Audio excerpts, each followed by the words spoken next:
This is Rahul, welcome to जेरफ dreamers. तो friends, आज की वीडियो में अगेन हम एक इंपॉर्टेंट टॉपिक डिस्कस करेंगे, that is balance of payment. तो ये जो टॉपिक है यूनिट 1 का है और जनरली इसमें से हमें काफी बार क्वेश्चन देखने को मिले हैं और जो क्वेश्चन हमें देखने को मिले हैं वो असर्शन रीजन के बेस पर इसमें से ज्यादा देखने को मिले हैं। मतलब कि दो स्टेटमेंट्स दे रखेंगे और आपसे पूछा जाएगा कि कौन सी स्टेटमेंट ठीक है और कौन सी स्टेटमेंट फॉल्स है। तो इस टॉपिक में हम हर एक उस पार्ट को इंक्लूड करेंगे जिसमें से अभी तक क्वेश्चंस पूछे गए हैं और लास्ट की जो स्लाइड्स रहेंगी वो सिर्फ क्वेश्चंस की रहेंगी। वो आपके लिए प्रैक्टिस क्वेश्चंस हैं जो कुछ प्रीवियस ईयर में से भी है और कुछ एक्सपेक्टेड क्वेश्चंस भी उसमें इंक्लूड होंगे। तो वीडियो को लास्ट तक जरूर देखना, ये आपके लिए काफी हेल्पफुल होने वाली है एग्जाम पॉइंट ऑफ व्यू से। तो चलिए स्टार्ट करते हैं। स्टार्ट करने से पहले फ्रेंड्स आपसे एक रिक्वेस्ट है, वीडियो अच्छी लगे तो लाइक जरूर करना, चैनल को सब्सक्राइब कर लेना अगर आप कॉमर्स से रिलेटेड किसी भी कॉम्पिटिटिव एग्जाम की प्रिपरेशन कर रहे हैं। ओके, चलिए तो बात करते हैं बैलेंस ऑफ पेमेंट की। अब बैलेंस ऑफ पेमेंट बेसिकली है क्या? तो देखो, जनरली हम अपने अकाउंट्स प्रिपेयर करते हैं, तो अकाउंट्स प्रिपेयर करते हुए रिकॉर्ड बनाते हैं किस चीज का? डेबिट क्रेडिट का, कितना आया कितना गया, ये सारी चीजों का रिकॉर्ड बनाते हैं। एक कोई भी कंपनी, कोई भी बिजनेस कुछ भी काम कर रहा है तो अपना जनरली रिकॉर्ड बनाकर चलता है। इसी तरह का same record country to country भी बनाया जाता है कि एक कंट्री ने कितना इंपोर्ट करा पर्टिकुलर टाइम पीरियड के अंदर और कितना एक्सपोर्ट करा। अब ये जो रिकॉर्ड है ना, इस रिकॉर्ड को, इस पर्टिकुलर डॉक्यूमेंट को क्या कहा गया है? बैलेंस ऑफ पेमेंट कहा गया है। तो ये बैलेंस ऑफ पेमेंट बेसिकली यहाँ से क्या समझ आया हमें? बैलेंस ऑफ पेमेंट से हमें ये समझ आया कि भाई ये रिकॉर्ड तो है। किस चीज का रिकॉर्ड है? ये ट्रांजैक्शंस का रिकॉर्ड है। कौन सी ट्रांजैक्शंस का रिकॉर्ड है? एक कंट्री के जो लोग हैं, जो एक्सपोर्टर्स हैं, जो इंपोर्टर्स हैं, वो दूसरी कंट्री के एक्सपोर्टर इंपोर्टर्स के साथ जो ट्रांजैक्शंस कर रहे हैं, कितना फॉरेन रिजर्व आया, कितना फॉरेन रिजर्व गया, इन सब चीजों का जो रिकॉर्ड है वो कहलाएगा बैलेंस ऑफ पेमेंट। बहुत इजीएस्ट वे में मैंने आपको बताया कि एक कंट्री दूसरी कंट्री के साथ जितने भी डीलिंग करती है, जैसे कि मान लो अमेरिका के कोई एक्सपोर्टर्स हैं, वो इंडिया में कुछ माल को बेचते हैं। अब जब कुछ बेचेंगे तो उसके बदले में क्या लेंगे? फॉरेन रिजर्व लेंगे, ठीक है, डॉलर्स लेंगे। अब इंडिया वाले कुछ बेचेंगे तो उसके बदले में क्या लेंगे? डॉलर्स लेंगे। तो किसी के पास फॉरेन रिजर्व ज्यादा आएगा, किसी के पास कम आएगा। अब इन दोनों का एक रिकॉर्ड रखा जाएगा, उस रिकॉर्ड को ही हम क्या कहेंगे? बैलेंस ऑफ पेमेंट कहेंगे। तो चलो डेफिनेशन के साथ जानते हैं क्या है बैलेंस ऑफ पेमेंट।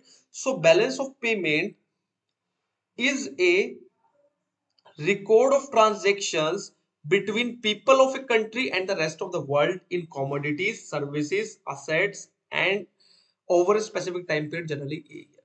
तो बेसिकली ये क्या है? रिकॉर्ड है। किस चीज का रिकॉर्ड है? कॉमोडिटीज, किसी भी तरह की कोई कॉमोडिटी हो गया, कोई प्रोडक्ट हो गया, सर्विसेज होगी, लेन देन कोई भी सर्विसेज का हो गया, असेट्स हो गया, किसी भी असेट्स का लेन देन हो गया। ये सारी चीजों का जो रिकॉर्ड रहेगा वो बैलेंस ऑफ पेमेंट का ही पार्ट रहेगा। अब ये एक टाइम पीरियड के अंदर देखा जाता है कि मान लो एक क्वार्टर की बात कर रहा हूं, तो एक क्वार्टर के अंदर कितनी चीजें आया, कितना इंपोर्ट हुआ और कितना एक्सपोर्ट हुआ, इसका रिकॉर्ड रखना। जनरली बैलेंस ऑफ पेमेंट जो होता है वो एक पर्टिकुलर ईयर का ही बनाया जाता है रेदर देन क्वार्टर। अब बैलेंस ऑफ ट्रेड के अंदर क्या है? If a country has received money, this is known as credit. तो कॉमन सी बात है, अगर किसी कंट्री को मनी रिसीव हो रही है तो उसको हम क्या कहेंगे? उसको हम कहेंगे क्या? क्रेडिट। तो वो क्या कहलाएगा? क्रेडिट। ठीक है, बात क्लियर? अब मनी कैसे रिसीव होगी? जैसे कि मान लो इंडिया के कुछ एक्सपोर्टर्स हैं, इन्होंने माल को एक्सपोर्ट किया अमेरिका के अंदर, तो वहां से क्या आया? मनी रिसीव हुई, डॉलर रिसीव हुए हमें, तो वो हमारे लिए किस पार्ट पे आ जाएगा? क्रेडिट की पार्ट पे आ जाएगा। और अगर कोई कंट्री पेमेंट मेड करती है, कुछ इंपोर्ट किया उसके बदले में हमने पेमेंट करी, तो वो क्या कहलाएगा? डेबिट हो जाएगा। तो उसको हम डेबिट में रिकॉर्ड करेंगे। और कुछ पैसा आ रहा है तो उसको हम क्रेडिट में। ये नॉर्मल रूल है जो हमारा अकाउंट्स का रहता है। Therefore the BOP should be zero। अब ये पॉइंट इंपॉर्टेंट है, बैलेंस ऑफ पेमेंट हमेशा जीरो रहेगा।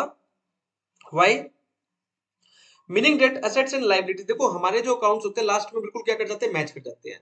अब कोई चीज ली उसके बदले में पैसा आया, कोई चीज दी उसके बदले में पैसा गया, ठीक है, जो कि डबल एंट्री सिस्टम हम कहते हैं। तो इसलिए बीओपी जो है, बैलेंस ऑफ पेमेंट, हमेशा कैसा रहेगा? जीरो रहेगा। मतलब हमारी डेबिट जो होती है हमेशा क्रेडिट साइड के क्या रहेगी? इक्वल आएगा। क्यों आएगा? क्योंकि किसी भी चीज के बदले में आपको कुछ ना कुछ जरूर मिलने वाला है। But in practice, this is rarely the case. The BOP can tell the observer if a country has a deficit or surplus and from which part of the company the discrepancy are stemming। तो देखो generally क्या है, अब ऐसा तो नहीं हो सकता ना कि जितना मैं इंपोर्ट कर रहा हूं उतना ही एक्सपोर्ट कर रहा हूं। तो इसलिए क्या होता है, बैलेंस ऑफ पेमेंट सरप्लस में भी हो सकता है और बैलेंस ऑफ पेमेंट डेफिशिएट में भी हो सकता है। डेफिशिएट का मतलब क्या है? जब आपका एक्सपोर्ट क्या है कम है और आपका इंपोर्ट ज्यादा हो जाता है, इन दोनों का जो डिफरेंस रहेगा किसी कंट्री के लिए बोझ बनकर रह जाएगा, तो वो क्या कहलाएगा, BOP deficient, balance of payment deficient. अब बैलेंस ऑफ पेमेंट के क्या है, दो मेन अकाउंट है, कौन कौन से अकाउंट है, एक है हमारे पास करंट अकाउंट, एक अकाउंट है हमारे पास कौन सा, करंट अकाउंट, ठीक है, और दूसरा कौन सा है हमारे पास, कैपिटल अकाउंट। वैसे जो है जनरली हम तीन अकाउंट लेते हैं, फाइनेंशियल अकाउंट भी होता है, लेकिन उसको मेनली कंसीडर नहीं किया जाता कहीं भी, तो इसलिए हम दो ही मानकर चलते हैं अकाउंट्स हमारे, एक करंट अकाउंट और दूसरा कैपिटल अकाउंट। चलिए जानते हैं दोनों के बारे में। अब बात करते हैं करंट अकाउंट क्या है। देखो करंट अकाउंट, करंट मतलब कि जिसमें काफी फ्लक्चुएशंस आती हैं, बार बार लेन देन हम कर रहे हैं, वो सारी चीजें किसमें इंक्लूड करी जाएंगी, करंट अकाउंट में इंक्लूड करी जाएंगी। जैसे कि मान लो मैं दिन में जो है 70,000 का माल बेचता हूँ, 50,000 का खरीदता हूँ, तो देखो जो करंटली चल रहा है सामान, जो बहुत ज्यादा फ्लक्चुएट हो रहा है, वो सारी ट्रांजेक्शन करंट अकाउंट का पार्ट है। अब जैसे कि करंट अकाउंट क्या रिकॉर्ड करता है, तो करंट अकाउंट रिकॉर्ड करता है किस चीज को, करंट अकाउंट रिकॉर्ड करता है हमारा flow of goods and service, income and current transfer. तो इन सब चीजों को इंक्लूड करता है, जितनी भी ट्रांजेक्शन होती हैं चीजों के रिगार्डिंग, वो हमारे करंट अकाउंट में ही आती है। The current account is compose of three major components. अब करंट अकाउंट के भी तीन कंपोनेंट्स है, कौन कौन सा है, पहला तो अगर आप ट्रेड कर रहे हैं किस चीज के अंदर, गुड्स के अंदर, किसके अंदर ट्रेड्स कर रहे हैं, गुड्स के अंदर, तो वो किसका पार्ट है हमारे पास, करंट अकाउंट का पार्ट है। दूसरा है ट्रेड कर रहे हैं अगर आप सर्विसेज के अंदर, तो वो भी किसका पार्ट है हमारे पास, करंट अकाउंट का पार्ट है, ठीक है, तो वो भी किसका पार्ट है हमारे पास, करंट अकाउंट का पार्ट है। और तीसरा है ट्रांसफर पेमेंट्स, कोई भी ट्रांसफर पेमेंट मतलब कि वन साइडेड पेमेंट्स, किसी चीज के बदले में कुछ आ नहीं रहा आपके पास, तो वो भी, जैसे मान लो हमने किसी दूसरी कंट्री को डोनेशन दी, ठीक है, जैसे कि नेपाल है, नेपाल में अभी कुछ टाइम पहले जो आया था, फ्लड्स आया था, तो काफी सारी जो पेमेंट्स थी वो इंडिया की तरफ से की गई थी, तो वो सिंगल साइडेड पेमेंट, उसके बदले में हमें कुछ मिला नहीं। हाँ, दुआएं मिली वो अलग चीज है, बट वैसे जनरली कुछ नहीं मिला, फिजिकली हमें कुछ नहीं मिला। तो ये कौन सी हमारे पास ट्रांजेक्शन, ये सारी ट्रांसफर पेमेंट्स थी। तो ट्रांसफर पेमेंट्स भी किसका पार्ट है हमारे पास, करंट अकाउंट का। क्वेश्चन आपसे पूछा जा सकता है कि करंट अकाउंट में क्या क्या चीजें इंक्लूड करी जाती है।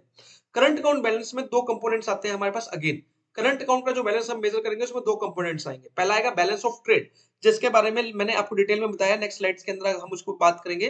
पहला आता है बैलेंस ऑफ ट्रेड, और दूसरा आता है हमारे पास क्या, बैलेंस ऑफ इनविजिबल्स। इनविजिबल्स का मतलब बैलेंस ऑफ सर्विसेज, जितना भी सर्विसेज का जो बैलेंस रहेगा वो बैलेंस ऑफ इनविजिबल कहलाता है। अब बैलेंस ऑफ ट्रेड की बात करें तो क्या है बैलेंस ऑफ ट्रेड, मतलब कि it is a difference between country exports and imports. तो जितना भी हम गुड्स का इंपोर्ट एक्सपोर्ट कर रहे हैं, उन दोनों का जो डिफरेंस रहेगा वो क्या कहलाएगा, बैलेंस ऑफ ट्रेड। और बैलेंस ऑफ इनविजिबल क्या कहलाएगा, difference between services imports and exports. अब सर्विसेज के अंदर क्या क्या आ गया, इसके अंदर हमारा सर्विसेज आ गया, पहली बात तो यही है।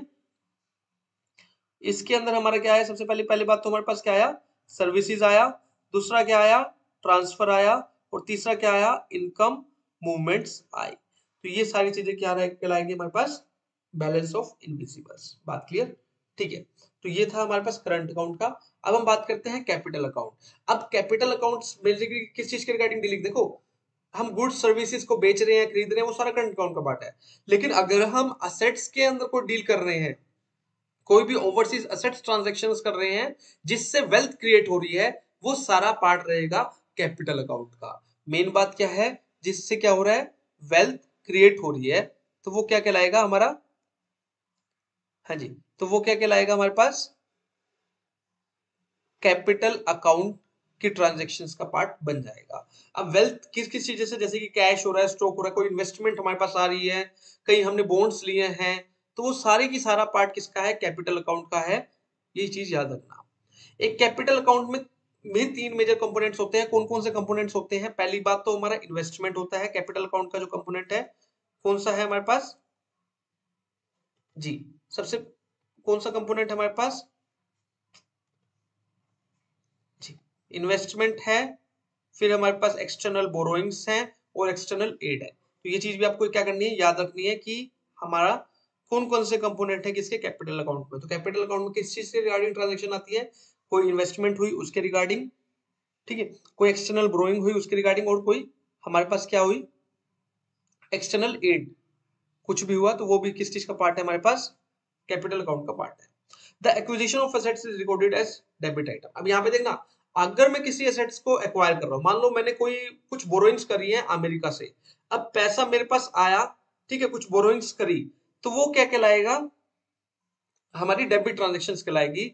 और ऑन द कंट्रेरी अगर आप मान लीजिए कोई एसेट्स को सेल कर रहे हैं, एसेट्स आ रही है तो वो डेबिट साइड में, और एसेट्स आपसे जा रही है तो वो क्रेडिट साइड में लिखी जाएंगे। जैसे कि मान लो कोई एसेट्स को आपने सेल किया, ठीक है, सेल किया, एसेट्स चली गई आपके पास से, तो वो कौन सी साइड में लिखा जाएगा, आपके कैपिटल अकाउंट के क्रेडिट साइड में लिखा जाएगा। बात क्लियर? ओके।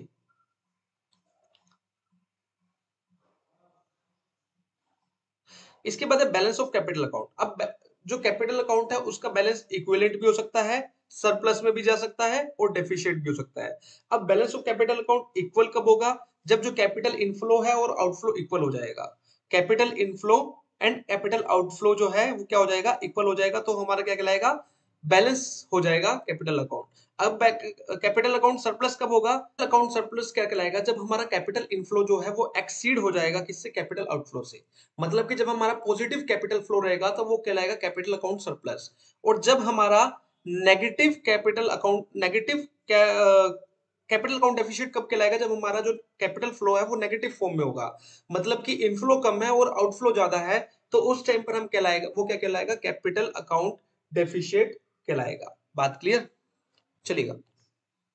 अब बैलेंस ऑफ पेमेंट की क्या इंपॉर्टेंस है, क्यों जरूरी है इसको क्रिएट करना।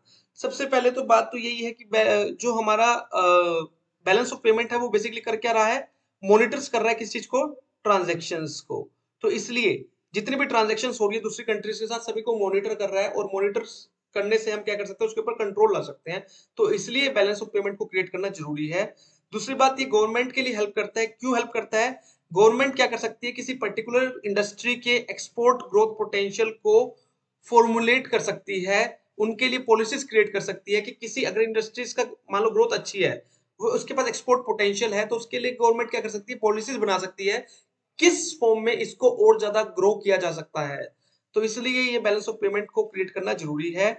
It gives the government A comprehensive perspective on a different range of import and export tariff, कि गवर्नमेंट को एक एक गाइडलाइन प्रोवाइड कर देगा कि कहां पर हमें टैरिफ लगाना है, किधर से इंपोर्ट रोकना है हमें, कि जिसकी वजह से हमारा जो कैपिटल फ्लो है वो नेगेटिव में जा रहा है।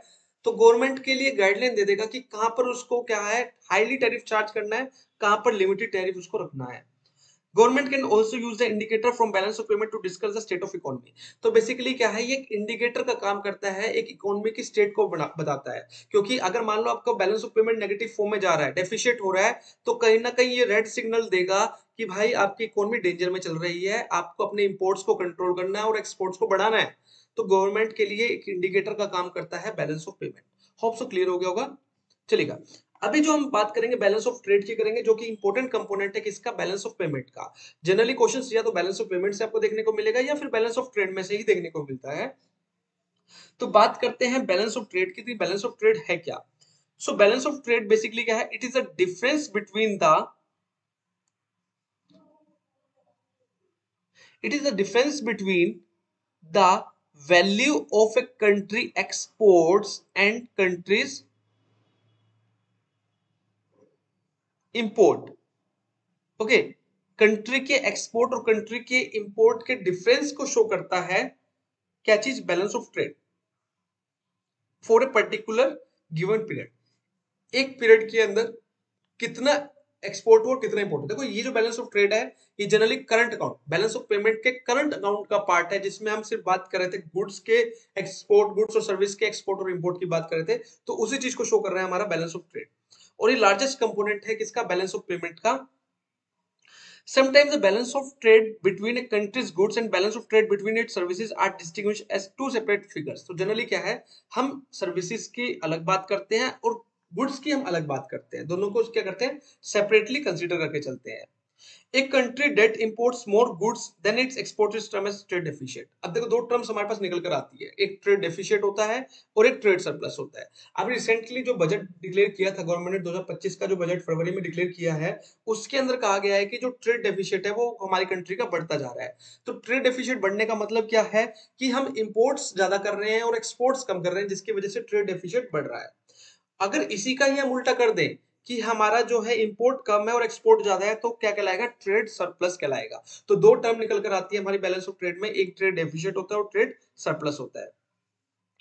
अगर हम कहें कि क्या ट्रेड बैलेंस ऑफ ट्रेड वो सफिशिएंट है किसी की इकोनॉमी की हेल्थ को बताने के लिए, तो ऐसा नहीं है। असर्शन रीजन में अगर आपके पास एक असर्शन पूछा जाता है कि क्या balance of trade is sufficient to show the health of an economy, तो ऐसा नहीं है। इसके साथ अदर इंडिकेटर्स भी काम करते हैं। वो अदर इंडिकेटर्स कौन कौन से होते हैं, जैसे कि हमारा बिजनेस साइकिल हो गया, है ना। जैसे कि हमारा क्या हो गया, बिजनेस साइकिल हो गया। उसके अलावा क्या हो गया, अदर इंडिकेटर्स हो गए। और भी बहुत सारे इंडिकेटर्स होते हैं जो शो करते हैं इकोनॉमी की हेल्थ को। सिर्फ बैलेंस ऑफ ट्रेड जो है वो सफिशिएंट नहीं है। अब बात करते हैं बैलेंस ऑफ ट्रेड और बैलेंस ऑफ पेमेंट में क्या डिफरेंस है। तो बैलेंस ऑफ ट्रेड की अगर हम बात करें तो बेसिकली क्या है, ये कंट्री के एक्सपोर्ट और इंपोर्ट को बात करता है। ये बहुत लिमिटेड कंपोनेंट है in comparison to balance of payment. जबकि बैलेंस ऑफ पेमेंट जो है हर एक चीज को शो करती है। एक कंट्री की दूसरी कंट्री के साथ जो डीलिंग होती है उसके अंदर जितना भी कैपिटल हो गया या करंट अकाउंट से रिलेटेड हो गया, हर एक ट्रांजैक्शन को शो करता है। बेसिकली ऑल इकोनॉमिक ट्रांजैक्शन को लेकर चलता है बैलेंस ऑफ पेमेंट। अगर रिकॉर्ड्स की बात करें तो ये गुड्स रिलेटेड ट्रांजैक्शंस को रिकॉर्ड करती है बैलेंस ऑफ ट्रेड, जबकि वो गुड्स को भी और सर्विसेज को भी लेती है। Capital transfer balance of trade में नहीं होता क्योंकि सिर्फ ये गुड्स के रिगार्डिंग ट्रांजैक्शन लेती है, लेकिन बीओपी के अंदर ये होता है। Net effect is always zero. Balance of trade का जो नेट इफेक्ट है वो जीरो नहीं होता, इसमें पॉजिटिव भी हो सकता है जिसको हम ट्रेड सरप्लस भी कहते हैं, ट्रेड डेफिशिएट भी हो सकता है और जीरो भी हो सकता है जब हमारा एक्सपोर्ट इंपोर्ट के इक्वल हो जाएगा। लेकिन बैलेंस ऑफ पेमेंट में जो होता है वो जीरो होता है क्योंकि डेबिट और क्रेडिट जो होता है वो हमेशा इक्वली रहेंगे आपके। Does the statement only provide a partial view. देखो बैलेंस ऑफ ट्रेड बिल्कुल, इसके थ्रू हम ये नहीं कह सकते कि सिर्फ बैलेंस ऑफ ट्रेड देखकर कि हमारी इकोनॉमी अच्छी चल रही है या नहीं चल रही है। लेकिन बैलेंस ऑफ पेमेंट जो होता है वो कंप्लीटली व्यू हमें क्या करता है, प्रोवाइड करता है, क्योंकि उसमें कैपिटल ट्रांजैक्शंस भी आती है और करंट अकाउंट की ट्रांजैक्शंस भी उसमें इंक्लूड होती है। अब क्या बैलेंस ऑफ पेमेंट जो डिसइक्विलिब्रियम होता है वो क्यों होता है और उसके क्या कारण होते हैं, ये हमें जानना जरूरी है क्योंकि यहाँ से क्वेश्चन आया हुआ है। तो अगर बैलेंस ऑफ पेमेंट डिसइक्विलिब्रियम होगा तो क्या होगा, या तो करंट अकाउंट डेफिशिएट देखने को मिलेगा जी, या तो हमें क्या देखने को मिलेगा, करंट अकाउंट डेफिशिएट देखने को मिलेगा, या फिर हमें क्या देखने को मिलेगा, कैपिटल अकाउंट डेफिशिएट सरप्लस देखने को मिलेगा, करंट अकाउंट सरप्लस देखने को मिलेगा। अब करंट अकाउंट डेफिशिएट क्या होगा, बेसिकली हम क्या कर रहे हैं, हमारे इंपोर्ट ज्यादा है किस चीज से, एक्सपोर्ट से, तो वो क्या कहलाएगा, करंट अकाउंट डेफिशिएट। और करंट अकाउंट डेफिशिएट अगर बार बार होता रहेगा तो क्या होगा, करेंसी हमारी डेप्रिशिएट हो रही होगी, होती जाएगी। जैसे कि आज के टाइम में अगर आप देखो तो रुपीस जो है दिन पर दिन गिरता जा रहा है, 85 भी क्रॉस कर चुका है। तो इसका मतलब हमारी करेंसी क्या हो रही है, डेप्रिशिएट हो रही है। और क्यों हो रही है, क्योंकि हमारे इंपोर्ट्स दिन पर दिन बढ़ते जा रहे हैं एक्सपोर्ट्स के। अगर करंट अकाउंट सरप्लस होगा तो बेसिकली कब होगा, जब हमारे इंपोर्ट्स कम होंगे एक्सपोर्ट ज्यादा होंगे बेसिकली। और इसका क्या फायदा देखने को मिलेगा, हमारा फॉरेन एक्सचेंज रिजर्व जो है वो क्या होगा, बढ़ते क्रम में हमें देखने को मिलेगा अगर हमारे जो है बेसिकली करंट अकाउंट सरप्लस में होगा, चलेगा। अब वाई बीओपी डिसइक्विलिब्रियम, तो इसके कई सारे कारण है। पहला तो है साइक्लिकल डिसइक्विलिब्रियम, कि हमारी जो ट्रेड साइकिल्स है वो फ्लक्चुएट हो रही है। मतलब अभी यह डिप्रेशन चल रहा था, ठीक है, उसके बाद जो है बूम आया, तो कहीं ज्यादा फ्लक्चुएशंस होंगी, तो ये साइक्लिकल डिसइक्विलिब्रियम होगा जिससे बीओपी पर नेगेटिव इफेक्ट देखने को मिलेगा। कई चीजें होती हैं जो लॉन्ग रन डिसइक्विलिब्रियम में हमें देखने को मिलता है। अब ऐसा क्यों, किसी एक पर्टिकुलर सेक्टर में जो है काफी हैवी इफेक्ट देखने को मिला जिसकी वजह से हमारा लॉन्ग रन और सेकुलर डिसइक्विलिब्रियम देखने को मिला। जैसे कि अगर हम बात करें कि पॉपुलेशन ग्रोथ हो रही है, पॉपुलेशन दिन पर दिन बढ़ती जा रही है, तो रिसोर्सेज का हैवी यूज हो रहा है जिसकी वजह से काफी नेगेटिव इफेक्ट देखने को मिल रहा है इकोनॉमी के ऊपर। तो ये सेकुलर डिसइक्विलिब्रियम है जो लॉन्ग रन में हमको देखने को मिलता है। ओके, उसके बाद है स्ट्रक्चरल डिसइक्विलिब्रियम। अब स्ट्रक्चरल डिसइक्विलिब्रियम क्या है, कुछ सेक्टर्स ऐसे हैं जो क्या काफी क्या हो रहे हैं, डिप्रेस्ड हो चुके हैं। जैसे कि मान लो कुछ टाइम पहले ऑटो सेक्टर जो था उसमें काफी ज्यादा डिप्रेशन देखने को मिल रहा था, तो वो कौन सा है, स्ट्रक्चरल डिसइक्विलिब्रियम। तो जब हमारे कुछ सेक्टर्स पर ही ज्यादा नेगेटिव इफेक्ट देखने को मिलता है वो स्ट्रक्चरल डिसइक्विलिब्रियम होता है, जिसका इफेक्ट हमें बीओपी पर देखने को मिलता है। टेक्नोलॉजी में एकदम चेंज आ रहा है, ठीक है, टेक्नोलॉजी आउटडेटेड होती जा रही है, तो इसका भी इफेक्ट हमें देखने को मिलेगा बीओपी पर। टेम्परेरी डिसइक्विलिब्रियम, ये किसी भी चीज से आ सकता है। जैसे कि कुछ टाइम के लिए कोविड आया था तो हमारी इकोनॉमी बिल्कुल ठप हो गई थी, हमारा बीओपी बिल्कुल नेगेटिव हो गया था। तो ये होता है टेम्परेरी, ऐसा तो नहीं है ना कि लॉन्ग रन तक उसका इफेक्ट देखने को मिला, नहीं, कुछ टाइम के लिए देखने को मिला, बट उस टाइम भी बहुत ज्यादा नेगेटिव इफेक्ट हमें बीओपी पर देखने को मिला। तो ये था टेम्परेरी डिसइक्विलिब्रियम। चलेगा, कुछ क्वेश्चंस आपके लिए, आपने इस टॉपिक को कितना अंडरस्टैंड करा और किस तरह के क्वेश्चन आपको देखने को मिल सकते हैं वो आपको यहां से पता लगेगा। तो सबसे पहले balance of payment is a record of, तो बैलेंस ऑफ पेमेंट किस चीज का रिकॉर्ड है आपको बताना है, ए बेसिकली हमारा ट्रेड बैलेंस का, economy transactions between residents of a country and rest of the world, only imports and exports and the monetary policy of a country. A country balance of payment is always balanced when there is a surplus in the current account, the sum of export and import of goods equals 0, the sum of all credit and debits equals to 0, there is no international trade.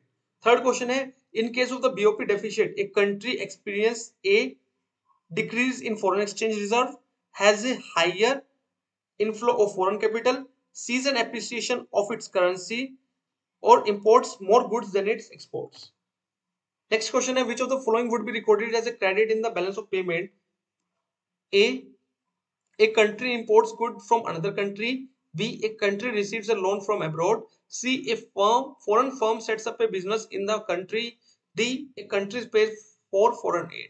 Next question है, what are the correct monetary measures to correct the balance of payment? A, deflation. B, inflation. C, exchange rate depreciation. D, all of the above. Last question है, which of the following is considered as a credit item in the balance of payments? A, import of goods. B, payment of dividends to foreign investors. C, receipts from export of goods and service.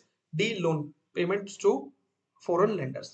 तो friends ये कुछ questions हैं, practice based question है, जिसका answer आपको comment box में बताना है. होप सो आपको आज की वीडियो जो है अच्छी लगी होगी. कहीं भी डाउट है तो आप कमेंट करके पूछ सकते हैं.